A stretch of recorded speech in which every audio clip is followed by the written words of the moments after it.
দেখুন, এই বাংলাদেশ টিম আমার বাপদাদার সম্পত্তি না। টিমে অনেক অভিযোগ, কিন্তু অভিযোগগুলো আপনি একটু লিখে দিলে ভালো হতো। আমার এখানে ট্যাগ লেখা নাই যে আমি কোচ ন্যাশনাল টিমেরই শুধু। এখানে আমাদের দেশে ক্রিকেট খেলতে হলে আপনাকে সমালোচনা সহ্য করতেই হবে, এটাই স্বাভাবিক। কথা বলছেন যে মানে যে অপশনগুলি আপনাদের হাতে থাকে টিমে, যে অপশনগুলি সেখান থেকে আপনাদের টিমটা করতে হয়।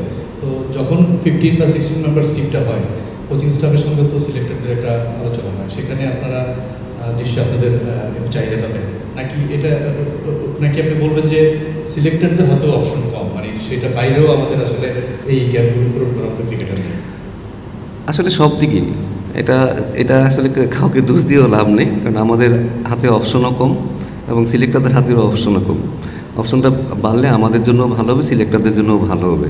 বাট ডিসকাশন যে হয় না এটা বলবো না। আমরা সিলেক্টররা কোচদের সাথে, আমার হেড কোচের সাথে ডিসকাস করি, ক্যাপ্টেনের সাথে ডিসকাস করে। বাট অপশন যদি আপনিও বলেন, আমাদের বাইরে যে খুব বেশি অপশন আছে সেটাও কিন্তু না। বাট প্রতিটা সিরিজ অনুযায়ী হয়তো তারা সেভাবে চিন্তাভাবনা করে, সেভাবেই টিমটা দেয়। আমার কথা হলো যে আমাদের যে বেশ 16 জন দিবে, সেই 16 জনের বাইরে তো আমরা কিছু করতে পারবো না, ওটার মধ্যে আমাদের থাকতে হবে। ম্যাচের আগের দিন এখন পর্যন্ত উইকেটটা দেখার সুযোগ হয়েছে, অর্থাৎ যে দুটো ওয়ানডে আমরা এখানে খেললাম, দুটোর মধ্যে কোনো একটা উইকেট আমরা খেলছি কিনা, এক নম্বর, বা কন্ডিশনটা আসলে কেমন হতে পারে।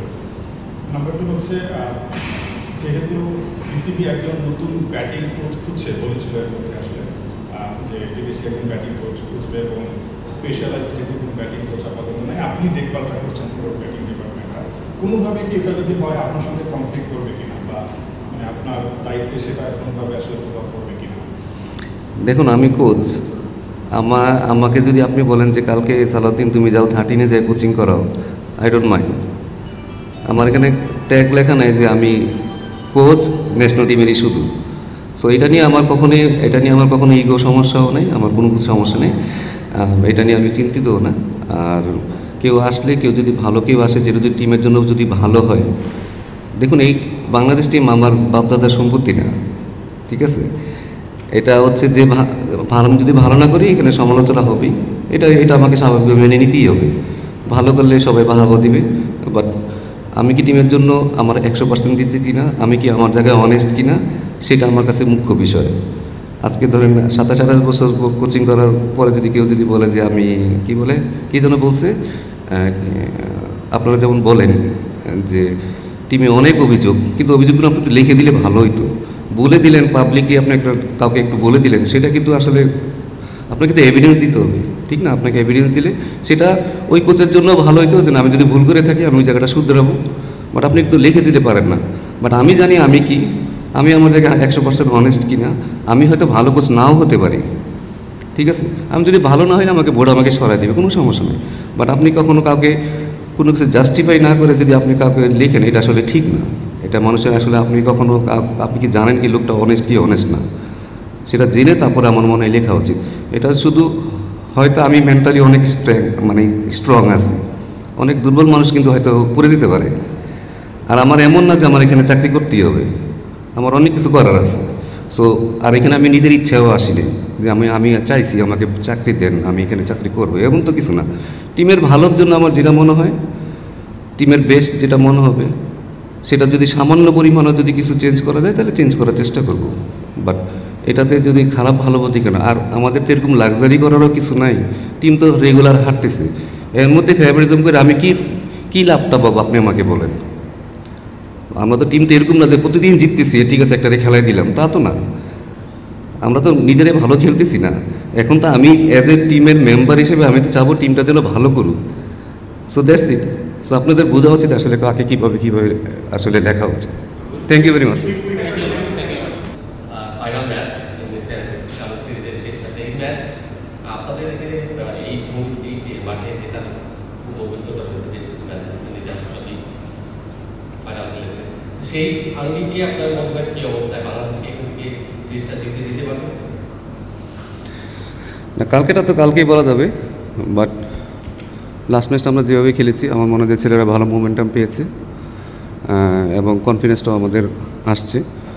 তো আই হোপ দ্যাট এইখানে আমরা শেষটা ভালোভাবে করতে পারি এবং ইনশাআল্লাহ আমরা ভালো খেলার চেষ্টা করব। কোচ, মিডল অর্ডারে একটা সমস্যা দেখা যাচ্ছে, তো এটা নিয়ে নতুন কোনো ভাবনার সুযোগ আছে নাকি যে এই মুমেন্টে তো আসলে নতুনভাবে ভাববার আসলে কোনো সুযোগ নেই। আমরা যে প্ল্যানে খেলতেছি সেভাবেই খেলার চেষ্টা করব, বাট হোপফুলি আমাদের মিডল অর্ডারে ক্লিক করলে হয়তো আমরা আরও ভালো খেলতে পারবো। বাট আমার মনে হয় যে এই মুমেন্টে আমাদের খুব বেশি চেঞ্জেস আসলে নাইও করার মতো, অপশনও নাই বাইরে। কারণ আপনারা হয়তো প্রথম ম্যাচের কথা অনেক কথা বলতেছেন, আসলে আমাদের বেঞ্চে তো আসলে ওরকম প্লেয়ার, মিডল অর্ডার প্লেয়ার ছিল না। যে একটা ব্যাটসম্যানই ছিল সেটা নাইম ছিল, এছাড়া আমাদের আসলে কাউকে খেলানোর মতো অপশন ছিল না, জাকির ইনজুর ছিল। তো আমাদের যে স্ট্রেংথ আছে সেই স্ট্রেংথে আমরা যাব।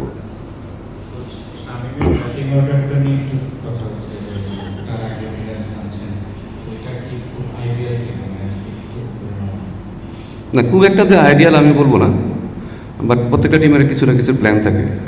সো সেই প্ল্যান অনুযায়ী আমরা গিয়েছিলাম। বাট যেহেতু আমরা সবসময় চাই যে জাকির এবং শামীম সবসময় ফিনিশ করবে, এবং তাদেরকে এমন কোনো রোল দিব না যে রোলে আসলে তারা যা টিমটা আস্তে আস্তে বিল্ড করবে। আমার মনে হয় এরা এসে যেন ফ্রি খেলতে পারে। তো ওইরকম আমাদের প্ল্যানটা ওইভাবেই থাকে। এবং খুব বেশি যে আমাদের নিচেও পাওয়ার হিটার আছে সেটাও আমাদের আসলে চিন্তা করতে হয় যে আমাদের না অনেক নিচে আমাদের অনেক পাওয়ার হিটার আছে, বড় বড় ছেলেমেয়ে আছে যারা বড় বড় শট খেলবে। সো আমাদের আসলে অনেক কিছু চিন্তা করতে হয়। বাট শামীম যেভাবে প্রুভ করছে যে না, সে যে কোনো যদি তাকে বেশি ওভারও দেওয়া হয় সেখানেও সে ভালো করতে পারবে। সো এটা আমাদের জন্য অনেক কনফিডেন্স দিবে। ইনশাল্লাহ হয়তো আমরা পরবর্তী ম্যাচে সেরকম প্ল্যান করবো। কোচ, এখন তো আসলে সব বোর্ডই হোয়াইট বল ক্রিকেটটা একই প্ল্যানে খেলে। তো আমাদের দেখা যাচ্ছে যে দুই ফর্মেটে দুজন ডিফারেন্ট ক্যাপ্টেন, অ্যান্ড ওয়ান ডেতে লিটনের জায়গাটা ফিক্স না এখন। আর টি-20তেও মিরাজের পারফরমেন্স ঠিক আশাব্যঞ্জক না, আপনি বললেন যে আইডিয়াল সিনারিও না। তো দুই ফর্মেটে দুই ডিফারেন্ট ক্যাপ্টেন যাদের অন্য ফর্মেটগুলোতে জায়গা নিশ্চিত না, এটা আসলে টিমের জন্য কতটা চ্যালেঞ্জিং, অ্যান্ড এটা আপনারা কীভাবে কোপ আপ করেন?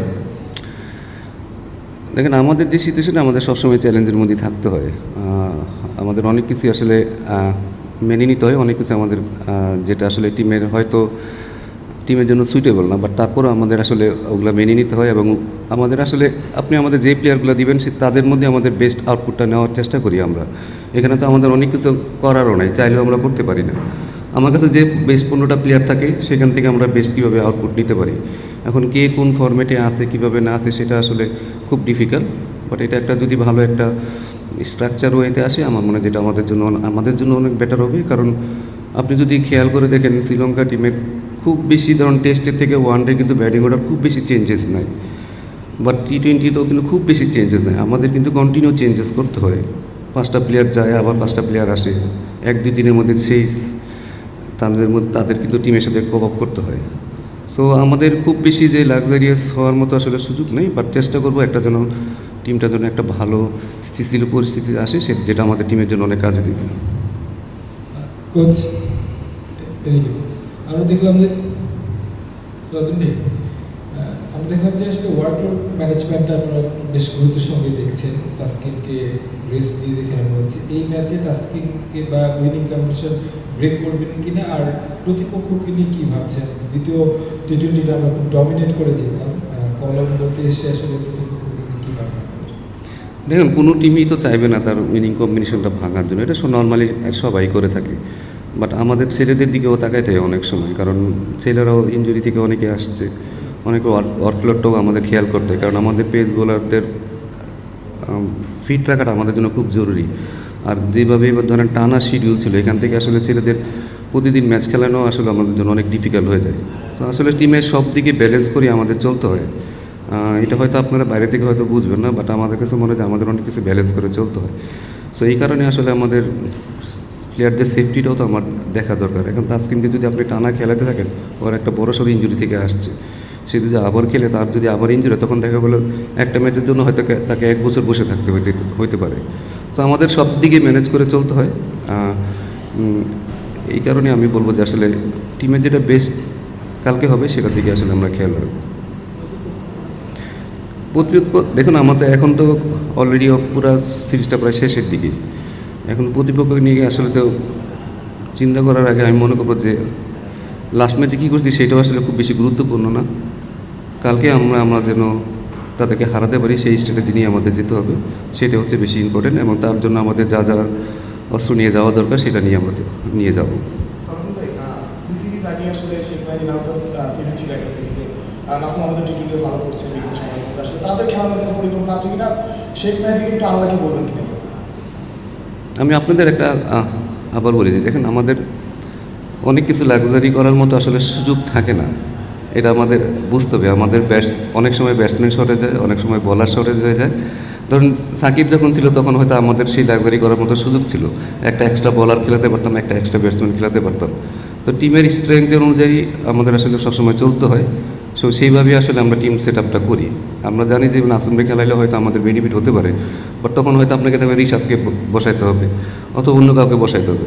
তো সব দিকে ব্যালেন্স করে টিমের অপোনেন্টের উপর ডিপেন্ড করে আসলে আমাদের টিমটা সবসময় করতে হয়।